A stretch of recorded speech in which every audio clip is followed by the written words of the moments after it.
dari praktikum ini adalah yang pertama, mengamati daya serap popok bayi terhadap cairan. Yang kedua, mengamati perubahan fase natrium poliakrilat saat menyerap air. Yang ketiga yaitu menganalisis faktor yang mengaruhi daya serap popok.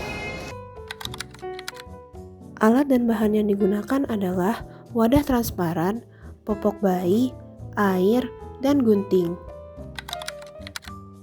Langkah pertama yang dilakukan adalah membuka kemasan popok bayi. Selanjutnya, gunting kedua sisi popok bayi dan bagian tengah untuk mempermudah pengambilan isinya. Keluarkan isi popok bayi dan masukkan ke dalam wadah. Bagi isi popok bayi ke dalam dua wadah agar dapat membandingkan hasilnya. Tuang air ke dalam wadah, lalu tunggu selama 1 menit. Setelah dibiarkan, terlihat bahwa adanya perubahan bentuk menjadi gel. Hasil pengamatan yang kami temukan untuk menjawab tujuan praktikum yang pertama, yaitu mengetahui daya serap popok bayi terhadap cairan, saat kita menyiramkan air dan ditunggu selama 1 menit, kapas popok bayi menunjukkan bahwa kapas tidak lagi basah secara cair, melainkan mengunci air tersebut. Hal ini membuktikan bahwa kapas popok bayi memiliki kapasitas daya serap yang signifikan. Nah, yang kedua adalah mengamati sifat penyerapan natrium poliakrilat.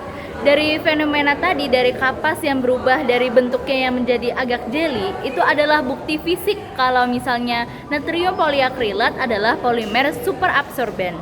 Dari sini kita bisa melihat mekanisme osmosis yang dimana airnya itu masuk ke polimer dan membentuk jaringan gel. Poliakrilat memiliki struktur yang berlipat-lipat dalam keadaan padat atau solid. Namun saat diberi air, lipatan-lipatan tersebut terbuka, terus dia terisi air sampai akhirnya dia membengkak atau swelling dan membentuk gel.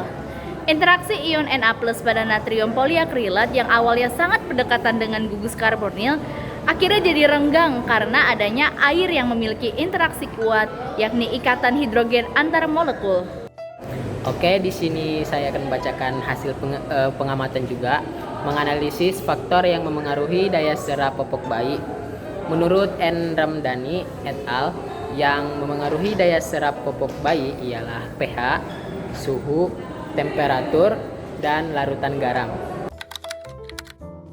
Oke, dari hasil pengamatan kami, jadi bisa disimpulkan natrium poliakrilat yang terkandung dalam kapas popok bayi memiliki daya serap yang dibuktikan dengan berubahnya fase kapas menjadi agak jelly. Hal ini terjadi karena proses osmosis oleh ion Na+ dalam natrium poliakrilat. Daya serap kapas popok bayi pun dipengaruhi oleh beberapa hal seperti pH, suhu atau temperatur, dan garam.